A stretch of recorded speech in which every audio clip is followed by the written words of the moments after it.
প্রশ্নে বলেছে 8 জন পুরুষ বা 12 জন স্ত্রীলোক 30 দিনে 1200 টাকা উপার্জন করে, তাহলে 20 জন পুরুষ 24 জন স্ত্রীলোক 5 দিনে কত ইনকাম করবে। আচ্ছা, এই যে 8 জন 30 দিনে, 12 জন 30 দিনে চেয়েছে, তো আমরা এটা 5 দিন করব।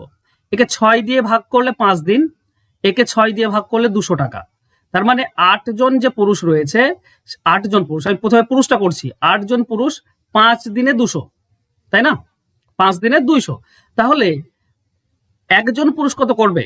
তো 200 কে 8 দিয়ে ভাগ, ঠিক আছে? তাহলে 20 জন পুরুষ কত করবে? 20 দিয়ে গুণ, 20 দিয়ে গুণ, বাস এটুকু করলেই আমরা পেয়ে যাই। বুঝতে পারছি? আমি আবারও বলছি, 8 জন পুরুষ 200 টাকা 5 দিনে, তাহলে একজন পুরুষ কত করবে? 200 বার 8, 20 জন পুরুষ, তো কাটাকাটি করো, 8 আর 200 কাটলে কত হয়? 25, 25 আর 20 গুণ করলে হচ্ছে 500। এবার স্ত্রী লোকটা দেখো, 12 জন করে 200 টাকা 5 দিনে, তো 5 দিনেই তো হিসাবটা করছি, তো 12 জন 200 টাকা, তাহলে একজন কত হবে? 200 কে 12 দিয়ে ভাগ, তাহলে 24 জন কত? তো 24 দিয়ে গুণ, কাটাকাটি করলে 400 আসছে, তাহলে এরা সবাই মিলে কত করবে? 900 টাকা। এটাই হবে উত্তর, অ্যান্সার হবে অপশন সি। আশা করছি বুঝতে পেরেছো।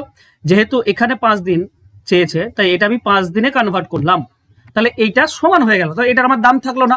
এখন আমি বলতে পারি 8 জন 200 টাকা, তাহলে 20 জন কত টাকা? 12 জন 200 টাকা, তাহলে 24 জন কত টাকা? ঠিক আছে, যেহেতু আমার সময় সেম হয়ে গিয়েছে। আশা করছি বুঝতে পেরেছো। ভালো লাগলে অবশ্যই লাইক কমেন্ট শেয়ার করে দিও। ধন্যবাদ।